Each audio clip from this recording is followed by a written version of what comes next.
Jorgo, ti si një aktiviste e shoqërisë civile dhe ke folur edhe për çështje që jam i bindur, ka thënë Mirela, ty ç'u duhet që flet për këtë? Shqiptari. Tani, kur shikon tani që zonja Balluku thirret atje SPAK, që një njeri nga më të pushtetshmit politikisht dhe ekonomikisht, ta themi këtë gjë.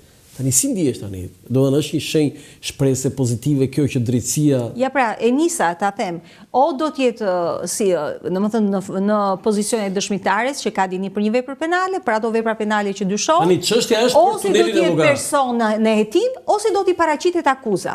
Tash në të trija rastet si do vi situata. Nëse do të jetë si dëshmitare, prap kryeministri do thotë që ja drejtësia e bëri punën e vet, ne si forcë politike që e mbështetëm reformën në drejtësi, dha sukses, ne jemi të hapur që për gjithë ata pushtetar ose ish ministra të cilët thirren në SPAK, nuk e pengojnë drejtësinë, por shkojnë dhe japin llogari para drejtësisë, jo si opozita që përpiqet njerëz të cilët dyshojnë për konsumim të veprave penale i mbajnë në mbrojtje dhe nuk, sepse ai do ta kthejë në interes të vet. Sigurisht deklaratat e tij politike do të jenë për të mbrojtur pushtetin e tij, për të mbrojtur kabinetin e vet qeveritar dhe do dalim me këtë lloj deklarate.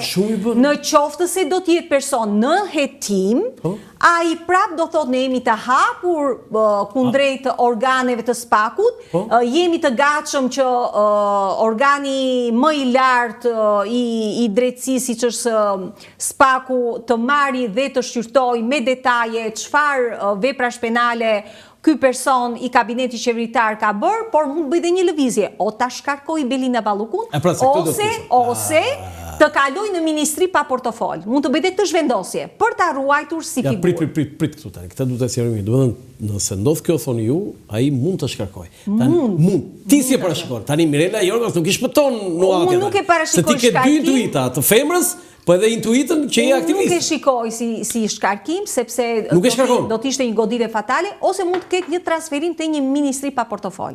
Dhe të bëj një riformatim komplet të kabinetit.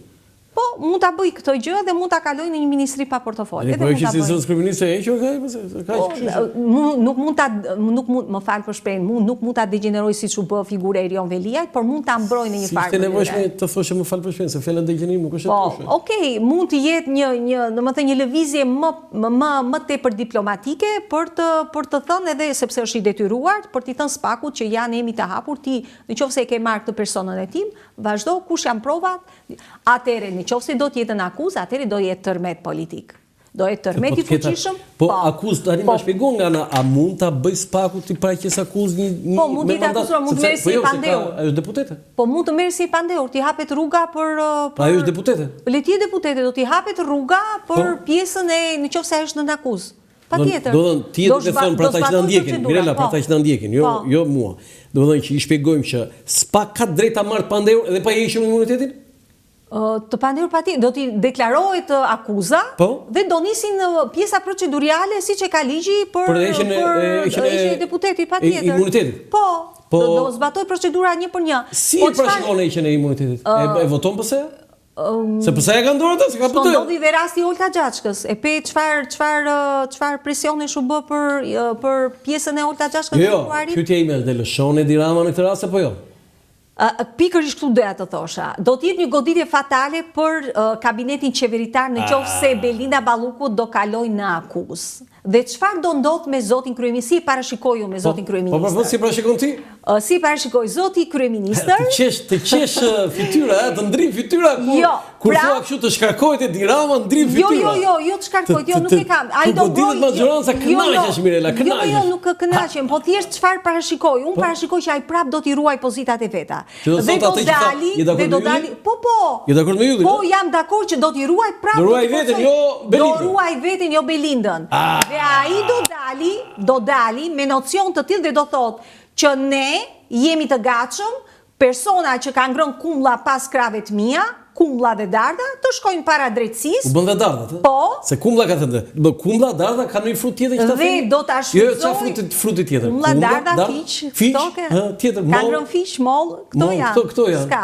Ka dhe ca tjera, po hajt mos po i themi. Dhe në momentin që do dali me këtë lloj deklarate, ai do kërkoj të rifreskoj kabinetin qeveritar dhe të kërkoj të rifreskoj elitën qeveritar dhe pushtetare për të futur figura të reja. Prap Edi Rama është mjeshtri i kësaj